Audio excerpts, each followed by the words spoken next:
I'm Riley, And I'm Ronnie, and this is the Plan to Eat podcast. where we have conversations about meal planning, food, and wellness to help you answer the question, what's for dinner? Hello, and welcome to another episode of the Plan to Eat podcast. We're back with another episode where we are doing our book club breakdown of Salt, Fat, Acid, Heat. And today we're talking about acid. I'm very excited about this chapter.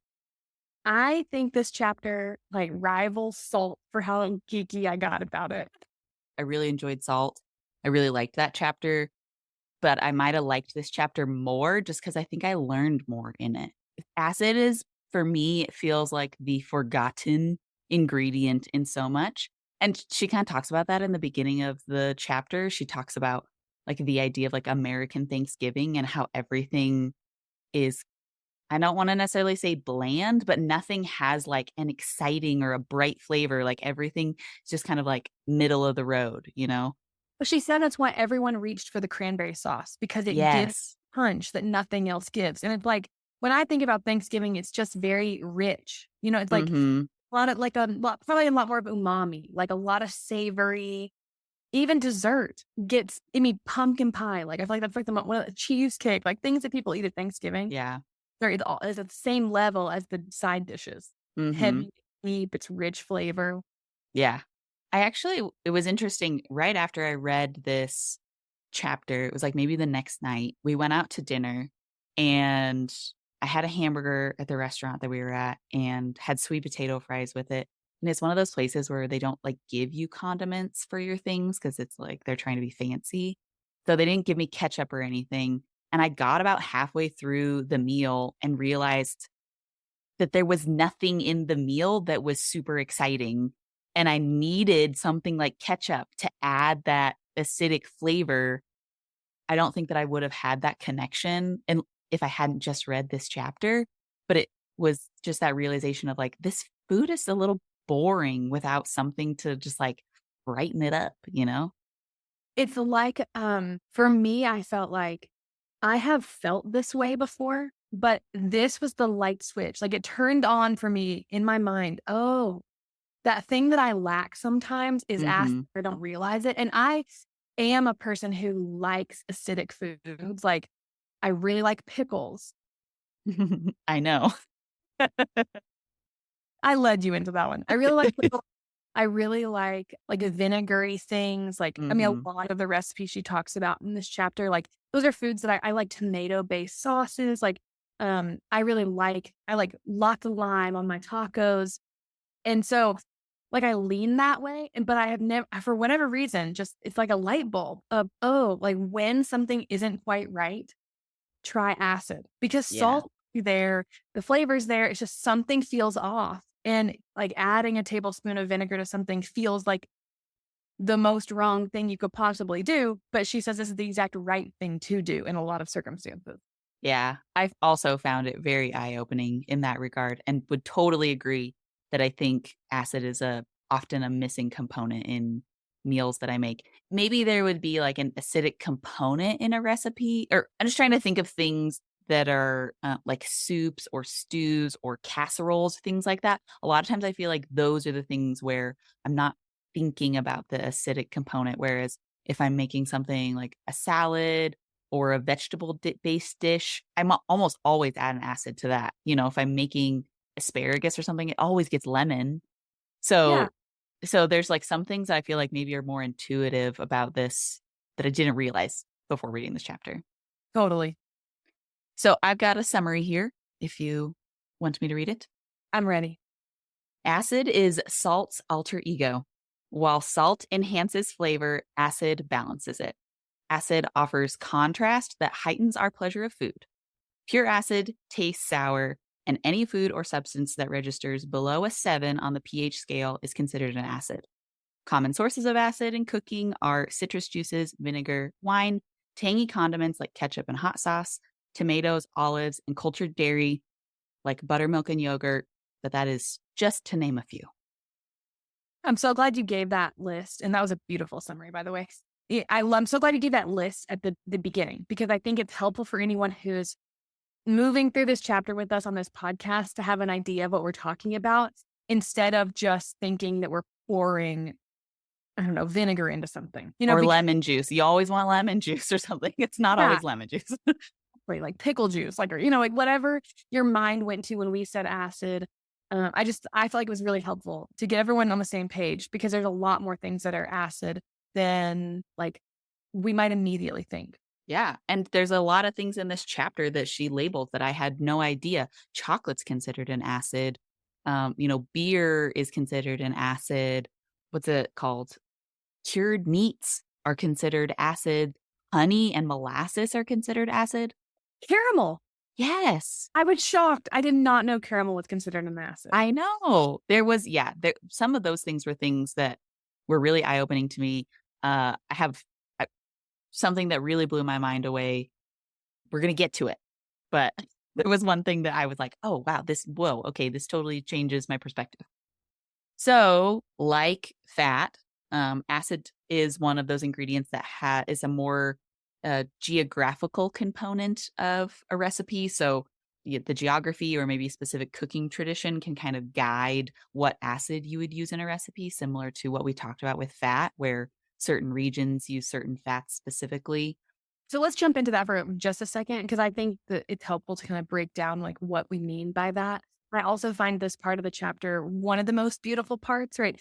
Um, because as you learn, this book feels like it could be for anyone in the cooking spectrum. Like, I've never cooked before, I'm trying to learn, or I've been a cook for a long time and just trying to get better. And in particular, when you're talking about foods from other cultures, being very specific about the salt you use, about the fat you use, and about the acid you use can take let's just most of our listeners are in America, and so, like, the ability to access a lot of, like, seasonings and flavors from other cultures, like, we can get close, but we might not be there, you know? Yeah. And, like, grocery stores, like, what you can get in the grocery store is limited, but when you can get the right acid, the right fat, like, it just gets you a little closer to flavors that are more accurate to how they would be cooked in another culture, which I think is a really beautiful thing because it just gets you a little closer, which makes your meal taste better. Yeah, totally. You said this in your intro, and I just want to come back to it again because I thought it was so profound. But she said that acid is salt's alter ego. Salt enhances flavor, and acid balances them. Another thing she said is that acid grants the palate relief. Mhm. It makes it more appealing. It offers contrast. It might be why you like sour cream on something. Yeah. Might be why I feel like I'm trying to help people understand what acid brings to food Mhm. and I think our bodies are drawn to it, even though we might not know it's why we want it, right? Like, it's like the sour cream on something or pickles or olives on a Mediterranean dish. Like, you can't do it without them because Mhm. it's that little bit of pop. And I love those kinds of ingredients. So, like, I'm really into this chapter, and I just think it's a beautiful thing to, like, give food brightness. Like, Mhm. I've said this before, something about this recipe needs to be brightened. Yeah. And if you are someone who is not a very like, you're new to the kitchen, then if I told you it needs to be brighter, you might have no idea what that meant. But now, after, like, talking through and reading through this chapter, I feel like it just opens up, like, bright means acid. It just needs something acidic, and it just needs something to, like, make it more enhanced, right? Like, the flavors are there, but it just needs to be has a little pop on your palate, which I really love. Yeah. The thing that I really liked about that whole idea is the idea of it's the contrast, which I think goes back to what I was trying to say about her comparison of traditional American Thanksgiving, is that there's not anything in there that really gives a lot of contrast. If everything that you're making is just with butter, and you're not adding things like sour cream into your mashed potatoes, or what did she say? She mentioned adding a splash of white wine into your gravy. If you're just making everything just like butter and salt, it ends up just there's no contrast to it, and it all feels like it's all the kind of the same, you know? Yeah, on this topic, it's what makes sourdough, like, fermented. You talked about fermented dairy, but fermented Mhm. bread, or even sauerkraut, like, fermented foods are also acidic. And Mhm. if you are someone who really likes sourdough bread, you probably like it because of the tang. And Yeah. is acid, and it's all about the fermentation. Mhm. She goes into quite a bit of information about cooking foods in acid and what the chemical reaction actually is, which I found to be also very fascinating. I love this book, in case you were wondering. But, like, some foods, if you cook them in something like, I think her example was onions cooked in tomatoes. They might never cook because the tomatoes are in acid. And so they don't let the onions cook Right. until you cook those components first. You want to cook food slowly in acid or cook foods cook slowly in acid. So if something needs to be cooked all the way, or if you need to cook it fast, it needs to be cooked first before you add your acid in. You want to cook your vegetables all the way before you add acid most of the time because of what it will do to them, make them tougher. Or like beans, like she gives an example with beans that if you add acid to beans, it will make them super tough, even if they were fully cooked. Mhm. Like these kinds of things are ridiculously helpful. Yeah, so 2 things to say related to that. Number 1 is if you overcook your beans and you need them to be a little firmer, well, add a little acid. Uh, the second thing is this really brought a lot of clarity to my cooking as far as, like, when you read a recipe, they always say, like, "Put your onions in the pot first," "Simmer your onions in butter," or whatever, "Sauté your onions first." And I had no idea that the reason that you did that first is because they wouldn't cook later if you just put everything together. So, it just learning these things, it just all of a sudden makes sense why recipes are written a specific way, right? Like following a recipe 1, 2, 3, 4, 5 makes a lot more sense when you actually understand that there's like science that's happening behind it. Yes, again, I'm being reminded that cooking is science. Um, yeah, you're right. It really does. It gives. I think if you're someone who needs to know why something happens, and I'm kind of like that. I'm like, well, but why do I need to do that first? I'm Yeah, just do it like this and see what happens, right? But this gives you the why, the reasoning why you would add an acid at a different time. And she goes into all the sciencey details of like pH and like what the pH is of every ingredient in her kitchen. She went through and gave us a beautiful list. Side note, I've probably said this before, but the illustrations in this book are beautiful. yeah, Um, but she goes through and she gives a list of like the pHs of everything in her kitchen. But just understanding like the fact that tomatoes are an acid and that is why your onions didn't cook. If you're someone who wants to know the why, this book gives you the why, and then it helps you go and be a better cook because now you know why you would add something at a certain point, why you would add salt here or not there, or you top something with sour cream, but you wouldn't add an acid to what you cooked, or things like that. And really gives a why to the order of operations of things, and it just really clears it up on what's actually happened. You didn't cook it wrong. You right. added in the wrong order. It's not necessarily your fault. It's just because you added acid at the wrong time. Mhm. Yeah, so this brings me to my super mind blown moment, which was in this same section when she's talking about how acid affects the texture of foods. And she talks about chemical leavenings, which is like baking soda and baking powder. So let me just read these couple sentences. She said, doughs and batters leavened by baking soda should also have an acidic ingredient such as natural cocoa powder, brown sugar, honey, or buttermilk.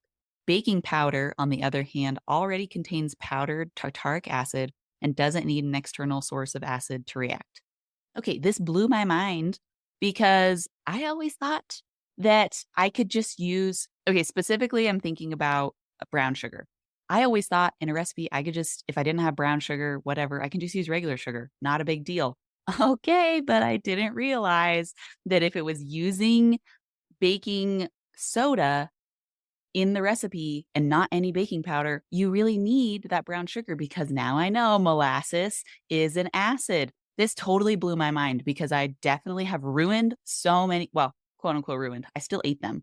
Yeah. So many cookies because I was like, whatever, brown sugar, I don't have any. I'm just going to use regular white sugar. And this is the reason. Yeah. I don't know why this is the one thing that stood out to me so much, but it just really did. Probably because I didn't know the molasses was considered an acid.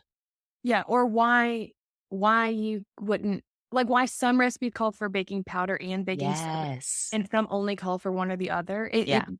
Yeah, again, a light bulb. For people who cook, like, you and I cook, right? Right. We've gone through our stories on here before. We cook. We cooked for a long time, and it's kinda like, I don't know, it's like washing your face. Go with me here. It's like getting in the shower. It's like, well, I just bathe. It's like, I just cook. And this, like, is taking that to another level of understanding, right? Like, I knew I could make my own brown sugar if a recipe called for it, and I often do, because 'cause I'll have white sugar and molasses, but I won't have any brown sugar, or my brown sugar is as hard as a rock. And so I would often do that, but I didn't realize the why behind it, or like the Mhm. scientific reason behind it. But what I mean with the shower is, like, you just get in, you do the thing you do, and you get out. And like with cooking, I can get like that too. Well, I just do the things I do and then I'm done. Right. And I know that so often in my life, and so many people, like, you just gotta get the thing done. Like, you just Yeah. wanna get the thing done. But these little tips, like from salt to fat to acid, now there's been all these little things that aren't that hard. Yeah. None of it is rocket science. I mean, it is science, but none of it is, like, so complicated that you're literally having to rewire everything you do in the kitchen. It's just swap this little thing or do this in a different order, like, just changing those little habits and doing it less on autopilot can really make a huge difference in your cooking skills. Right. Yeah. And if you're producing better tasting recipes, you're probably gonna enjoy cooking more because Yeah. everybody's like, "Wow, this tastes amazing. Make this again." And Mm. then you're like, "Oh, I'm good at this. I can do this again. I like it." Exactly. And becoming a more confident cook, I mean, I don't know, I just feel like that when you something you do every day till you die, you wanna feel good at it. Yeah, I Yeah. totally agree. I found so right after this section on the leavening agents, she talks about acid and eggs. Talks about how sometimes adding lemon juice to scrambled eggs will make them creamier because of the way acid interacts with the, like, molecules of Mhm. an egg white and an egg yolk. And I meant to test it out before we recorded this and I didn't, but I love scrambled eggs, so I'm really excited to just add a little bit of lemon. And so often just a little bit of something, you're not going to taste it, but I'm excited to try that and see how much it adds to just something as simple as cooking an egg. I have done it before. I don't do it every time I make scrambled eggs. I often make very lazy scrambled eggs. But you definitely don't taste the acid in it at all. You don't taste the lemon juice in it at all, in my experience, and it's actually how you make, like, a French omelet. So, Okay. there's a restaurant that we really like in town, they have a super good omelet. Mhm. That's probably how they make their French omelet, is they add a little bit of lemon juice to it, and it just makes it, like, really, like, fluffy and creamy and, yeah, Yeah. super good. Yum. You're making me want that for dinner. So, related to that, she talks about how acid tenderizes meat and fish proteins, but if you leave it on too long, it can also then toughen that meat. So, this was a really interesting realization for me.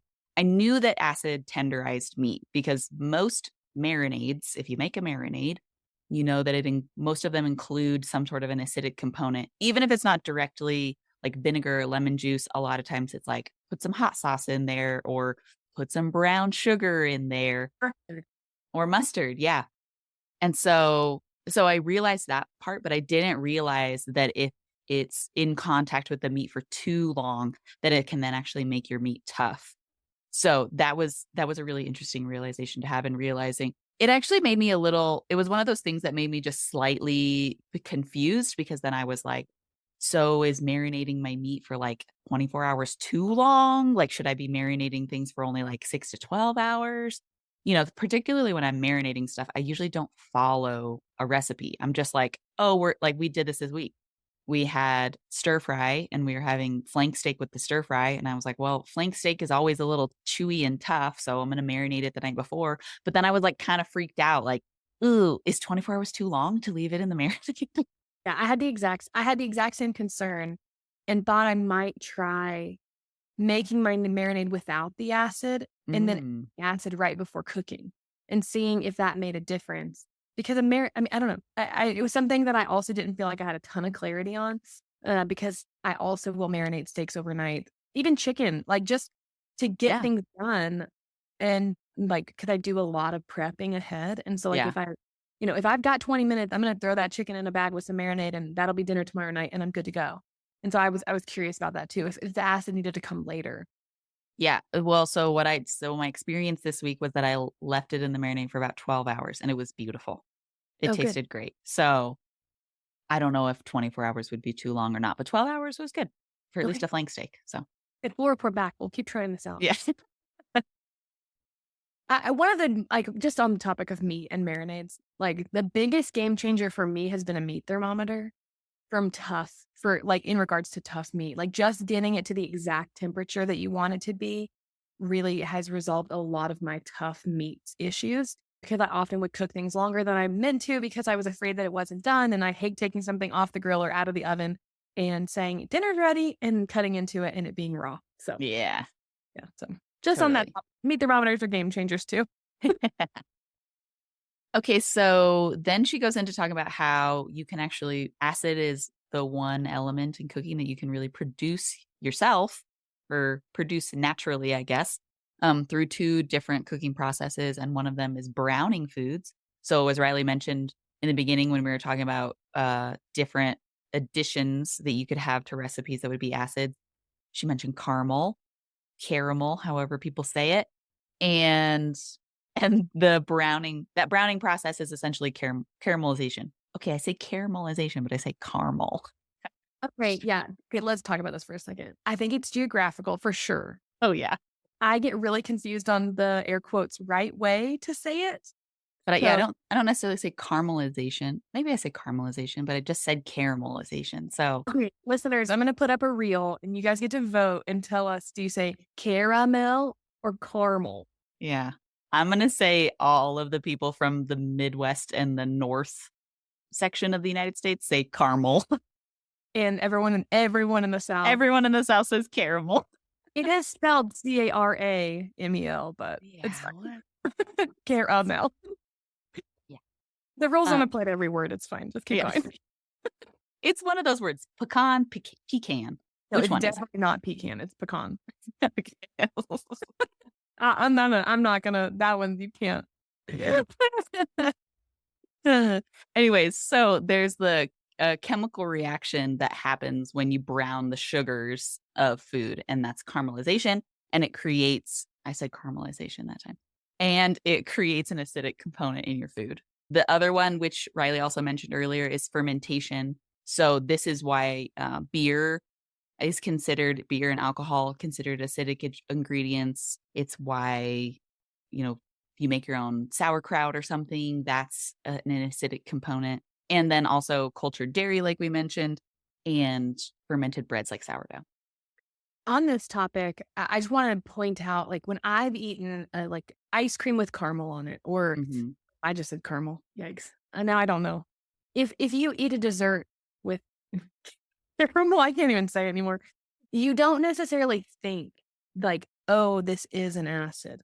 Yeah. Because, like, and we talked about this a bit at the beginning, but it can be very subtle, right? Hmm. It's about the pH, right? It's not about, does it give you this, like, massive tang like eating a pickle, Yeah. or squeezing a lemon on top of something. Um, and so I just wanna point out that, like, if you're afraid or if you don't like acidic things, like, it's like, if vinegar is literally your arch enemy in cooking, because I know people who hate the flavor of vinegar, um, you still are gonna get the same, like you just said, like, browning your sugars is what creates the acid. Like, you don't just eat that and think, "Oh, this is acid," right? You don't think, it doesn't give me this, like, it doesn't give me this Hmm. pop as a lemon, but it's about what it does in your palate and that, like, subtle pop, that subtle brightness. Yeah, it doesn't have to be overwhelming. Yeah. It's honestly probably better if it's not, because you want it to be subtle and to balance the flavors. Right. There are ways to achieve the acidic component in a recipe that's not, like we said earlier, not just tossing vinegar and lemon juice on stuff. Exactly. I just wanted to point that out. Yeah, I think it's great. Then we move into actually using acid. So I know a lot of the things we've talked about, we've definitely talked about using acid, but she talks about how using acid ingredients is much like using salt in the way that you can layer acid throughout a recipe. She, she talks about the salt chapter. She talks about what's the thing that she says? Oh, she says like seasoning from within, right? So it's Oh, yeah. so the process of adding salt throughout a recipe, putting salt on your meat before it cooks so it has time to absorb, and then salting within the cooking process and then maybe garnishing with something that has a salty component to it. That's kind of the idea of like salting from within. And acid can be the same way, where you can layer acid throughout the recipe to give it a nice bright contrasting flavor. Which is important when she starts talking about balancing your meal, which Mhm. I think this is almost like a whole separate podcast, Yeah, um, to discuss what it looks like to balance a plate. And, it's different in the home cooking world, right? Because, you don't have to eat everything. Well, I mean, I sure. guess you don't have to Yeah. eat anything anywhere. No one's forcing you to eat anything. But I just consider, like, when you go to a restaurant and you order a plate, like, it would come to you prepared. The steak is sliced with the sauce on top and the vegetables on the side and the potato, however it was cooked, like, I'm just thinking of a random meal. And so you're gonna eat that almost as if it's like it's all together, like you're Right. gonna have a bite of things together. Whereas when you eat at home, sometimes people don't wanna serve themselves something. It's not a buffet every time you go to a restaurant. And I mean, Yeah. my house isn't always a buffet either. I often will serve plates, but I'm thinking like when I'm seating my family, usually it's like a come fix your plate kind of a Yep. situation. Yeah. And so like if somebody doesn't prefer to eat cabbage, like they might not grab the slaw that goes on top of the taco. Might only grab the salsa, the mango salsa that I made. They might not grab the slaw. But when you're considering a balanced plate and you're considering all the components, like you want that slaw because it has the acid pop it balances maybe the meat that you cooked that didn't have nearly any acid in it. It gives the whole meal the brightness. So that's Mhm. the interesting thing to consider that when you're planning a meal, you want to have all the different components. Like maybe something's a little saltier and something has the fat. Like let's think about Mediterranean food does this really well, I feel like. You're going to have almost all of these components in it, right? The pickles and the olives and the tomatoes, those are all acids. And then you're going to have the feta, which is salty and fat. And like, I'm just thinking, like, when I'm preparing meals at my house, I don't always think about balancing them in this way. So Right. I thought it was a really beautiful thing to think, okay, so like I can elevate my meals at home by making sure that something has that little acid pop. And it's just a little different though than eating out at a restaurant. Is what I'm trying to say. Yeah. That's a really good point. I wanna bring it back to my hamburger that I had at a Mm. restaurant last week that was slightly disappointing because there wasn't an acidic component, and it was this exact thing where it wasn't the burger itself was good, the fries themselves were good. However, since there wasn't, like, an acidic component with either one of them, the whole meal itself felt out of balance, right? Like, Mhm. it all felt way too savory and rich, and there was nothing to really bring it back towards the center of like, "Ooh, I feel really satisfied after eating this meal." I feel like when I have meals like that everything is just a little too rich, it comes to a point where I'm just like, I'm not even full, but I don't even really wanna eat this anymore. Like, there's just nothing that is keeping it interesting when I'm eating it. But I notice that if I go to that same restaurant where they like that we really like that has the delicious omelet, they often serve their even breakfast entrees with a really delicious fresh, lettuce salad that they put fresh squeezed lemon juice and a little sprinkle of salt on, which is just it's such a good like, It's so simple and so it is so simple, good. and it's the Yeah. most amazing salad. And it's such a well-balanced meal that like, that's what I feel like I'm always aiming for, like, when I think now that's what I'm always aiming for, realizing that the acid is really the thing that helps it have that great balance, and I agree that the end of this chapter where she talks about creating a balanced meal was really eye-opening to me, and like I said, I know I'm giving, like, restaurant ideas, but I think it is eye-opening to go to a restaurant and realize, like, they're not employing all of these ideas that I just learned about in that Mm, book. And I totally. paid money for this food. Mhm. Well, and I think, we're talking to home chefs, right? Like, Yeah, I'm trying to say, like, I'm trying to bridge the gap because when you're doing this at home, you've got to harness this a little bit of a different way right, than when it's served a whole plate somewhere. right. With the intention that you're going to eat all of it, like this restaurant we keep talking about with the salad and the omelet and the potatoes and all the things on the plate, like it's all there, right? I think it's kind of it's almost like giving your like, if you have guests over at your house and you're cooking something. She mentioned in the book at one point, like, no Brit would ever eat fish and chips without malt vinegar. Yeah. It's almost the idea of just, like, if someone's gonna, like, opt out of something that you're serving, give them another option. I'm thinking, like, Mhm. put the vinegar out, like, put the malt vinegar out if that's what, malt if you're serving fish and chips, put the malt vinegar out. But if it's kind of like giving it's like making sure that there's, like, optional components that kind of give Mhm. the same elevation. Because if like, I'm just thinking about kids, like, I know my kids might not prefer to eat this one thing, or they're only gonna have a little bit of it, and their palates are not like, my kids eat really well, but, my pet their palates aren't quite as, like they're not thinking through every bite they're taking, right? Yeah. But particularly when you have other people over, just making sure that you've got some options to give that same pop, even if it's just a bowl full of limes. If you're serving, like, I don't know, Mexican food or something, and you Mhm. bet the, like, sour cream, lime vinegary slaw you made with jalapenos in it is gonna be the perfect addition to their taco, but they don't like jalapenos. Okay, well, make sure there's lime for them to squeeze on top too, so that it still gives that pop even if they opt out of something you made. Yeah. Such a good point. So related to that, she in talking about using acid, she talks about garnishing acid, which I thought this was a really important thing that she mentions is that she says, when you can, use the same kind of acid in cooking and garnishing. So like try to use the same kind. So you're not necessarily going if you're making tacos, you're not necessarily going to use vinegar in the marinade for your meat and then garnish it with lime. You would use lime in the marinade for your meat and then also garnish with lime to kinda, like, keep, like, a same situation here, which I just thought was that was a thing that I never would have considered. And I think that that's something that can help keep things simpler, I think, for somebody who is new to trying to use more acid in their food is just potentially think about like, what would I add at the end of this to make this taste really good? Oh, maybe I can add some of that in the cooking process that also might enhance the flavor too. Yeah, I love that.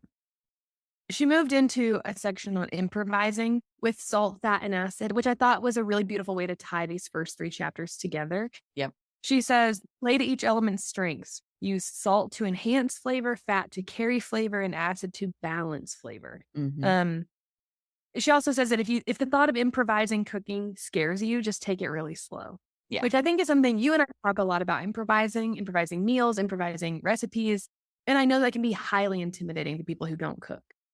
But I just think it was such a good point. Like, once you know these skills and once you know what each component does for the palate, it can really start to help you feel more comfortable with improvising, Yeah. because you understand what they're doing and you're not going to over add something or under add something. You can really start to work within these things that you're learning and let them work in concert to improve anything you eat, which is also a quote from the book. I love it. All right. Well, I think that's the perfect time for us to transition into answering some dinner dilemmas. All right. Christy writes in and says she needs some help with using up random ingredients and tracking inventory of those random ingredients in her home. She says her freezer and pantry are where food goes to die. She needs a better solution for knowing what's in there while she's planning because she's not generally at home. So this kind of feels like a plan to eat driven question here. For sure. The first thing I would say is the Plan to Eat shopping list has a secondary list within it called the staples list. And while it is effort, it does make a huge difference. If you go through and add, it's completely customizable, just like everything else in Plan to Eat. So spending the time to list out, I've got 4 cans of green beans. I've got 3 cans of corn. I've got chips. I've got corn tortillas, like those kinds of things. It really does help.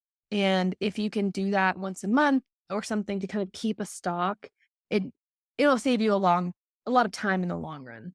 Yeah. I typically am someone who shops at home first. And so, like, while I might make my meal plan when I'm not at home, I'll shop at home before I go grocery shopping. And that's my personal favorite method of doing this because inevitably I just haven't kept track of something as well as I wanted to in my staples list. And so, or, other people live here. Other people eat things that I don't know that they consumed. And so it's just helpful for me to shop at home. And by that, I mean, I open up my pantry and okay, we're gonna have ramen bowls. Oh, I only have 1 pack of ramen. I'm gonna have to get some more noodles before we actually have that. And that's really what helps me is streamline my meal planning process because my pantry and freezer are where food go to die also. Yeah, I think as far as in plenty, the staples list is probably the best Mm, option there. I think just the idea of using up random ingredients is we actually talked a lot about this on a budgeting episode that we did maybe like 2 years ago, talking about trying to plan recipes that coordinate ingredients.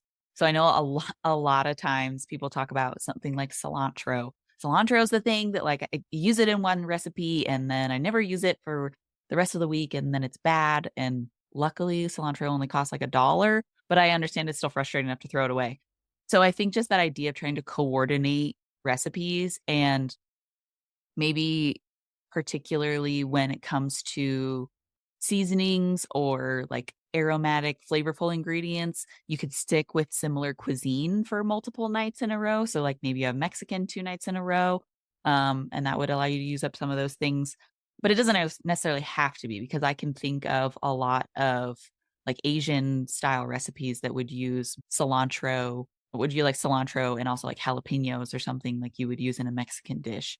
So I think there's the element of it that it similar to using the staples list takes a little bit of thought and effort. Coordinating recipes also takes some thought and effort. But I think for me, that's the easiest way to make sure that I don't have random things in my house that I'm like, what am I going to do with this? mhm.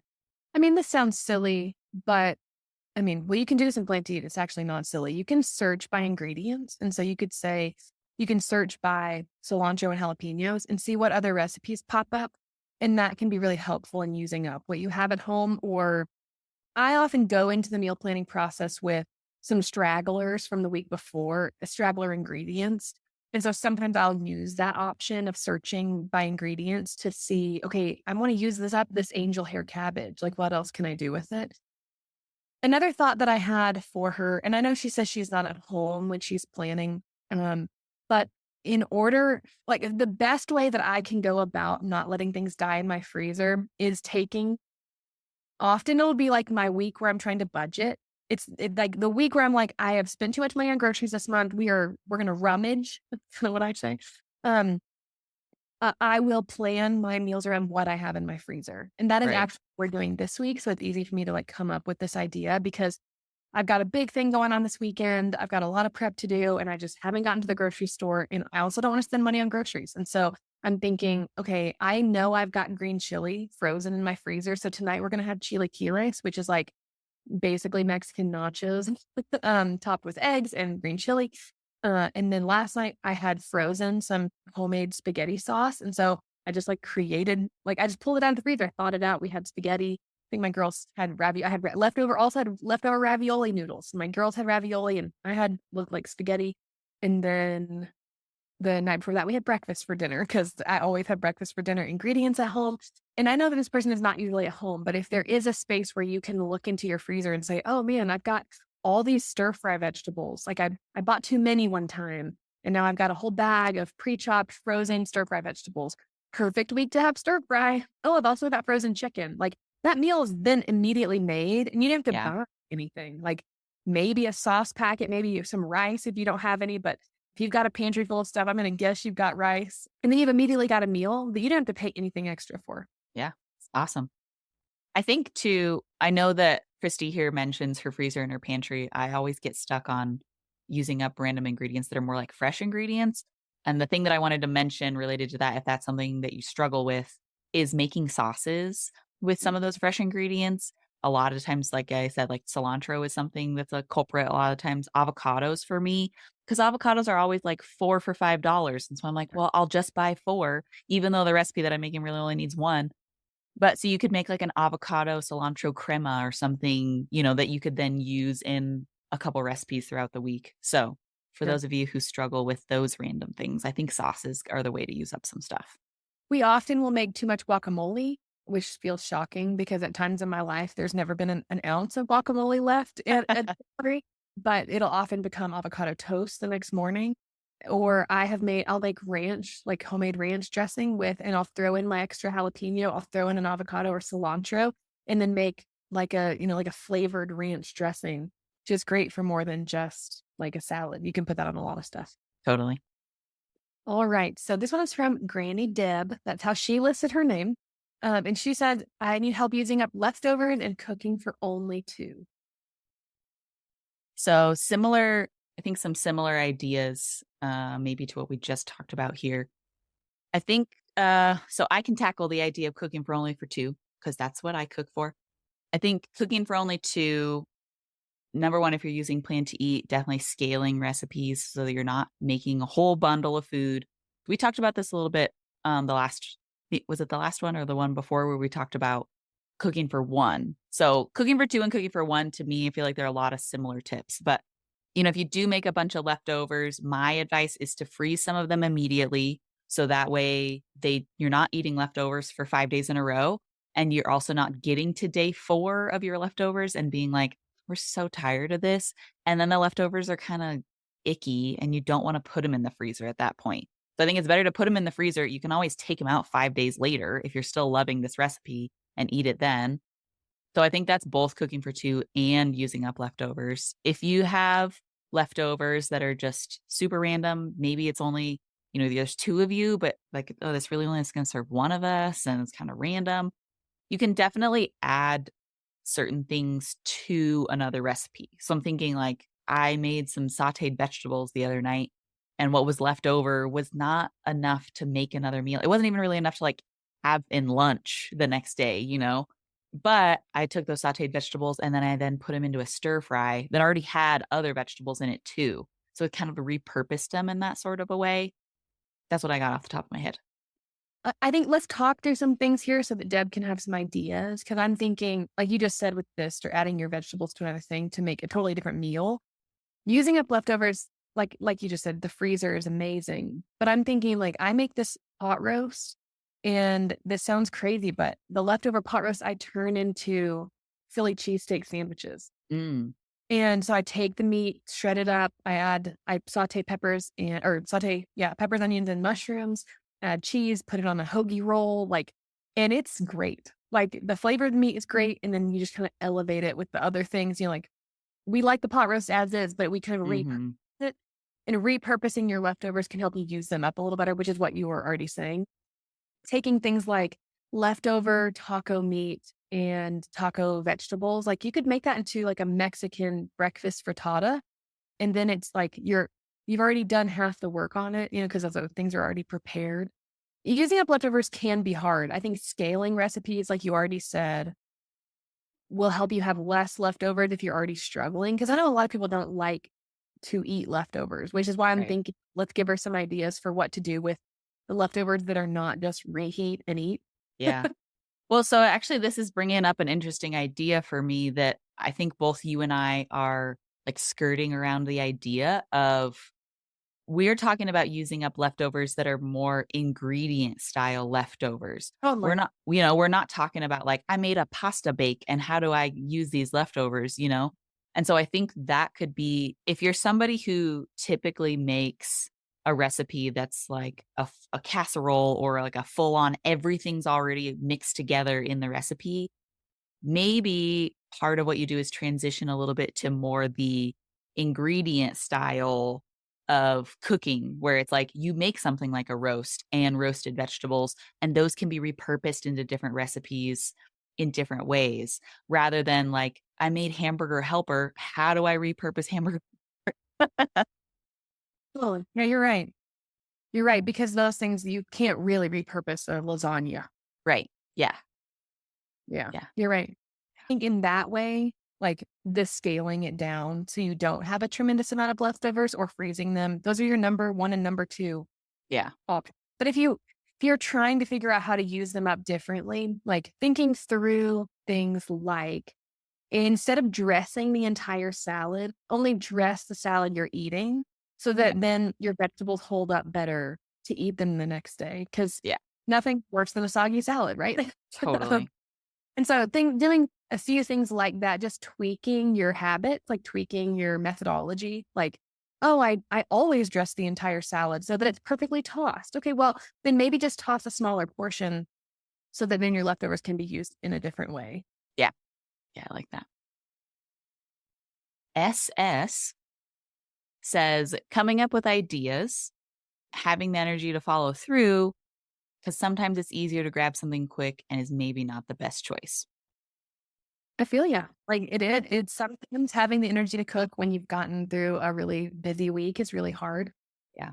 I think this starts with, like, meal planning around your calendar Yeah. and and giving yourself some really easy wins. Like, I'm gonna make this 15-minute Asian stack up situation because it takes 15 minutes, and I think by Friday, I'm feeling that. Yeah. Or Friday night's pizza night. I planned it, so my meal plan, like, whether that's frozen pizza or ordered out, it's okay to, like, give yourself some, like, easy wins and just simple meals. I totally agree. The thing that I thought of when you said that is planning around your schedule in a way that's also planning around your energy. Yeah. I think we often don't necessarily think about that. We just think like, "Oh, it's gonna be a really busy night. I need to have a quick meal." When really maybe we need to be thinking about it like, "I'm gonna be tired and not engaged. What can I make when I'm feeling that way?" Yeah. What my go-to is for nights when I mostly stay home with my kids and I work part-time. My husband works 2 jobs. Like, we're busy people, right? But there's days where I'm gone from 7 a.m. to 6 o'clock. And on those days, I know full well I'm not gonna want to make dinner when I walk in that door. And Right. on those nights, that is when I use my crock pot the most often. Mhm. And, like, I have the most energy at breakfast most of the time, so, like, I'm, like, throwing all the things in the crock pot, and I'd even put it in the crock pot the night before and put it in the fridge so that the next day, all I have to do is pull it out and put it into the actual, like, plug-in hot situation, you know? Mhm. Like, doing those kinds of things to just, like, preemptively know I will not have time, I will not have the energy, but it's gonna be done for me when I get home. You and I have talked a lot about doing our future selves a favor, and this is that. Yeah.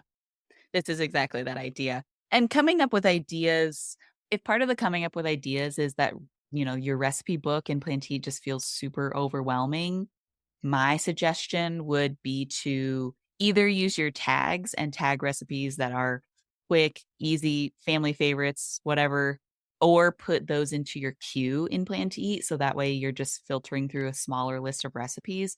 That's often how I do a lot of my meal planning is I just go to my queue because I have like 30 dinner recipes that are in there that are kind of my go-tos.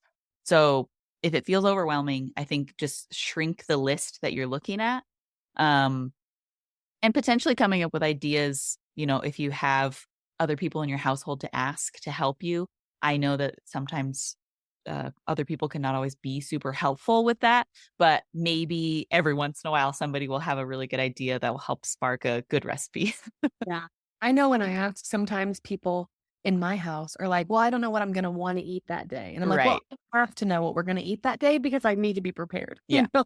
Also, I'm cooking it, so you're just going to eat it And mostly. if yeah, you've got 5 choices, like, we can oscillate between which one's which day, but, like, I've gotta have 5 meals planned. Yeah.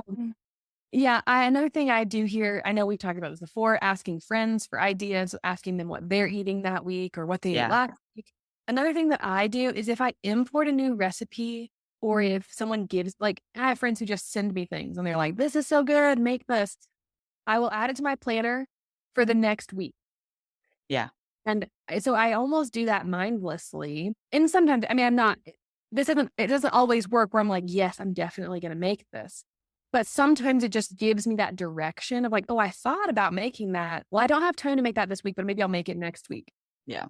Um, but just once you've imported a new recipe or, something comes to mind where you're like, well, we haven't had that in a long time. Like my husband just the other night was like, man, we haven't had my favorite dinner in forever. And I'm like, okay, great. I'm going to add that to the meal plan. This week's too busy, bro. But like next week we'll have that because Yeah. it's like, I don't make it very often because it's pretty involved. And so like, okay, I'm going to put it on the next week so that like that meal plan's already, that meal is already planned. And I Yeah. just did it in the moment where the idea came to me. So, Yeah. Awesome idea. All right. I think that's going to wrap us up for the day. so great. As always, thank you so much for listening. We will be back in 2 weeks to break down heat in salt, fat, acid, heat.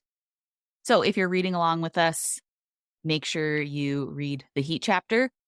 If you're loving this book club breakdown, we would love to hear some ideas. If you have any ideas for a book related to cooking or meal planning or food that you'd like us to talk about on the podcast, you can email it to us at podcast@planteat.com. Thanks for listening, and we'll see you in 2 weeks.